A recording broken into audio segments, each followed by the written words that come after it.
그래서 수술이 제일 힘든 줄 알았는데 아니었어요.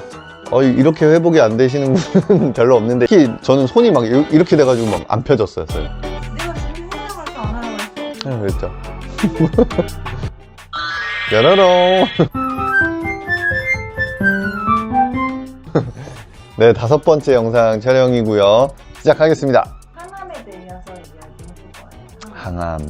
항암. 또 경건해지네. 항암 얘기를 하니까 아주 마음이 침착하고 경건해지는데, 우선 여부가 최종 병기가 어떻게 되지?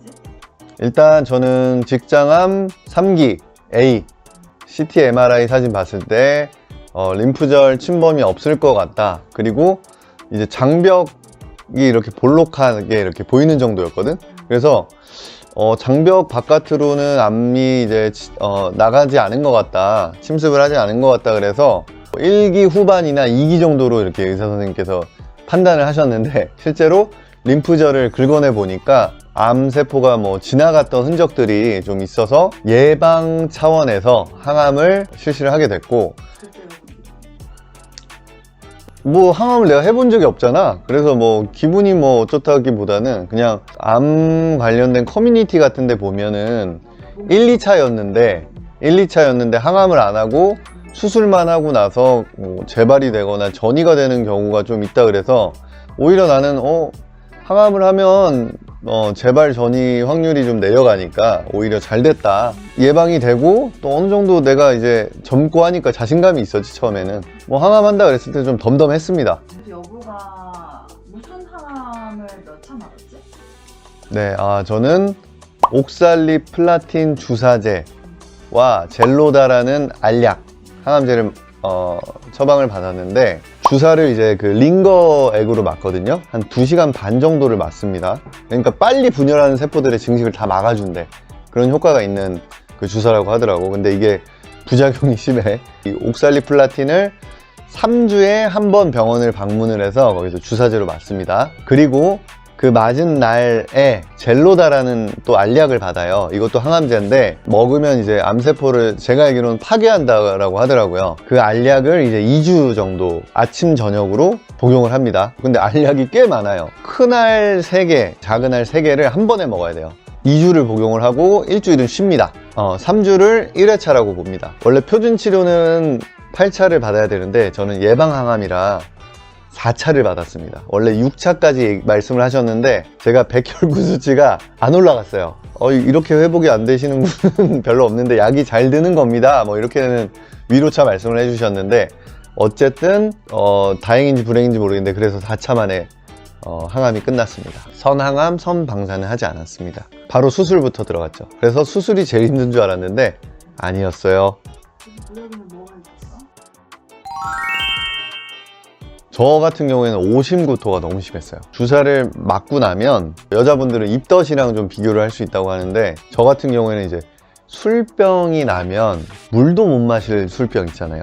그냥 나 머리 아파, 막 뭐 해장국 먹고 이런 술병이 아니라 정말 물만 마셔도 막 쏟아져 나오는 그런 술병이 있는데, 그게 한 일주일을 간다고 보시면 돼요.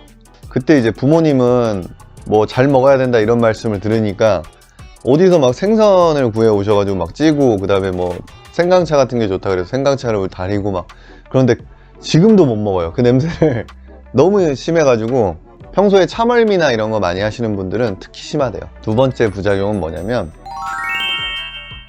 이게 옥살리 플라틴이라는 그 주사제 부작용인데, 손끝 발끝부터 전 신경이 망가져요. 망가지기 때문에 저릿저릿한 느낌이 듭니다. 저릿저릿. 저는 겨울에 항암을 했었거든요. 바람이 살짝만 ധാ도 그냥 한 영하 50도, 60도에 있는 칼바람 같이 느껴져. 막 찢어질 것 같이 아프고, 좀 많이 차가워졌다 이러면은 그 근육 쪽이 막 약간 경련이 일어나. 막 손이 안 펴지기도 하고, 눈이 한쪽 감겨가지고 안 떠지기도 하고, 막 달달달달 떨리기도 하고, 특히 저는 손이 막 이렇게 돼가지고 막 안 펴졌어요. 따뜻한 물을 항상 사용을 해야 되고, 핫팩을 항상 가지고 다녀야 됩니다. 겨울에 항암을 하신다면요. 항암을 하면 아까 오심구토 때문에 이렇게 자주 걸어야 되는데 밖에서 못 걸으니까 저 지하 주차장 주차장 가서 막 돌았던 기억이 나네요. 근데 지금도 있습니다. 이게 항암이 끝난 지 지금 한 두 달이 다 돼가는데 지금도 저려요. 이게 회복되는 과정이라고 하는데 굳이 찬 거를 안 만져도 막 저릿저릿한 게 이게 지금 회복이 되고 있다는 신호라고 하더라고요. 손끝 발끝이 까매져요. 이거는 젤로다라는 그 알약을 먹게 되면 나타나는 증상인데, 손끝 발끝이 아프신 분들 보면은 까마신 분들 있잖아요. 그게 항암을 오래 하시면 더 그렇게 되는데 까매집니다. 저는 좀 4차로 좀 적게 한 편인데도 처음에 손끝 발끝이 완전 까매졌어요. 정말 뭐 진짜 아픈 사람처럼 얼굴도 시꺼매져요. 특히 햇볕을 많이 받으면 더 그런 증상들이 악화가 된다고 하니까 모자 같은 거 쓰고, 책 넓은 모자 같은 거 쓰고, 그리고 산책을 좀 하시면 좋을 것 같습니다. 부장님 또 뭐 있었지? 나 되게 많은데? 다이어리 미리 보고 준비했었어야 돼. 내가 준비해라 그랬어, 안 하라 그랬어? 그랬죠. 피로감이 정말 힘듭니다, 여러분. 사람이 병든 닭처럼 계속 하루 종일 누워있어요. 제가 낮잠을 평소에 그렇게 자는 사람이 아닌데, 누워있다가 갑자기 잠들었다가 깨고, 잠들었다 깨고 한 10분, 20분씩 계속 그게 반복이 돼요. 그러니까 시간이 이렇게 사라져요. 통째로. 낮잠을 그렇게 자도 밤에 또 자요. 사람이 그렇게 되더라고요. 마지막 부작용. 이게 진짜 나는 오신구토랑 이게 제일 힘든 거 같아. 혈관통. 케모포트라고 해서 심장에다가 바로 이제 심장 쪽 혈관에다가 바로 약물을 집어넣을 수 있게 이 가슴 쇄골 밑에다가 설치하는 장치가 있는데, 거기다가 이제 항암을 오래 하시는 분들은 바로 꽂아가지고 주사를 하시는데, 저는 4차잖아요. 4차밖에 안 하니까 혈관에다 바로 맞았거든요. 링거를 꽂아서 약물이 너무 독하다 보니까 혈관을 어떻게 보면 녹인다고 표현을 하더라고요. 어느 정도냐면 이게 피부에 닿으면 염증이 그냥 생길 정도로 엄청 독하대요. 그래서 혈관에 들어가면 어느 정도 희석은 되지만 혈관이 정말 너덜너덜해진다고 표현을 해야 되나? 팔이 안 피고 접고 하는 게 힘들 정도로 정말 혈관통이 심하고, 그래가지고 저는 이제 번갈아서 맞았어요. 1회차 때 오른쪽, 2회차 때 왼쪽, 오른쪽, 왼쪽. 근데 4차 때는 너무 아프더라고요. 이게 한 뭐 6주 이상 쉬었는데도 혈관이 너무 아프고 나중에 혈관이 숨어요. 이게 혈관이 진짜 숨는다 그러더라고요. 저는 혈관이 좀 많이 튀어나온 편인데 쳤다가 어디 갔지? 어디 갔지? 계속 이렇게 찾으시더라고. 어쨌든 중요한 거는 혈관통이 너무 아프기 때문에 핫팩을 준비해 가셔야 돼요. 주사 맞는 자리 위쪽에다가 핫팩을 좀 넣어 놓으면 이게 조금 덜해요. 덜 아파요. 그러니까 아픔을 좀 줄여주니까 핫팩을 좀 가져가시는 방향으로 좀 대비를 하셨으면 좋겠습니다. 항암하는 게 가장 힘들었던 거?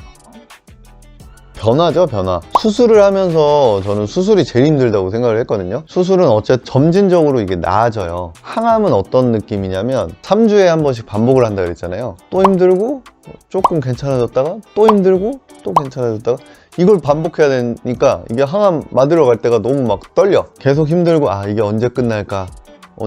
저 같은 경우에는 짧으니까 그나마 좀 버텼지, 뭐 30몇 차 하시는 분들도 있어. 와, 그러면은 정말 나 진짜 무너질 것 같아, 마음이. 그런 분들이 정말 강하고 대단한 분들이야. 30몇 차 하면서 막 밝게 이렇게 사시는 분들이 정말 대단한 분들이지. 나는 4차니까 나는 애기였지, 애기. 막 항암 베이비였지. 항암할 때 잘 버티는 팁? 오신구토 같은 경우에는 그 레몬 캔디라고 와이프가 좀 알아봐 준 건데, 입덕 캔디가 있어요. 임신했을 때 많이 먹는 캔디가 있는데, 그거 물고 계속 걸으시면 돼요. 걸으시면 오히려 좀 속이 편안해집니다. 왜 오신구토가 오냐면 이게 장이 운동을 안 해서 그렇대요. 그거를 다 멈춰버리기 때문에 최대한 걸으면 그게 또 이제 트름도 나오고 방구도 뽕뽕 나오면서 괜찮아져요. 조금 그나마 좀 나아져요. 그리고 주변에서 보호자분들이 뭐 먹어야 된다, 뭐 먹어야지, 그러지 마세요. 안 먹고 싶어서 안 먹는 게 아니라 배는 엄청 고픈데 못 먹어요. 너무 과하게 드시려고 하지 마시고 최대한 적게 먹으면서 약을 드세요. 그게 좋습니다. 왜냐면 저도 막 먹어봤거든요. 결국 다 토합니다. 네, 다 토해요. 그러면 약도 못 먹고 더 안 좋아지니까 최대한 줄이세요. 마무리? 이거 편집 가능한 거지? 모르겠어. 오늘은 정말 여태까지 녹화했던 거 중에 가장 힘들었습니다, 여러분. 옆에서 인상을 계속 쓰고요. 네? 화도 계속 내고요. 어쨌든 오늘도 오늘은 항암 관련된 부작용에 대해서 좀 말씀을 드렸는데요. 여기서 말씀을 드리고 싶은 게 저희가 저번에 먹는 거 관련돼서 좀 말씀을 좀 드렸잖아요. 항암하실 때는 따지지 마세요. 항암할 때는 들어가는 걸 드시면 됩니다. 항암 중에는 정말 다 드셔도 됩니다. 술, 담배는 안 되겠지? 아무튼 항암 중에는 최대한 많이 드시고요. 든든하게 드세요. 항암 중에 또 그러신 분들은 있어요. 내가 항암제에 대한 부작용이 거의 없어서 뭐 먹는 거에 대한 문제는 전혀 없다 이러시면 그때부터 식단 조절을 하셔도 되는데, 그런 게 전혀 안 된다, 저처럼 너무 힘들다라고 하시면 무조건 드세요. 제발. 막 이게 안 좋대 저게 안 좋대 그런 거 생각하지 마시고 일단 드시고 항암 끝내신 다음에 그 다음에 이제 식단 조절을 건강한 식단으로 바꾸시면서 식단 조절을 하시면 될 것 같습니다. 네, 오늘도 화이팅! 자기야, 좀 인터뷰할 때 이렇게 막 머리 막 마른 세수하고 하면은 내가 불안해서 어떻게 이걸 해. 뭐든지 촬영할 때는 막 잘한다 으쌰으쌰 이렇게 해줘야지. 지금 내가 주눅이 들어서 못하겠잖아 얘기를.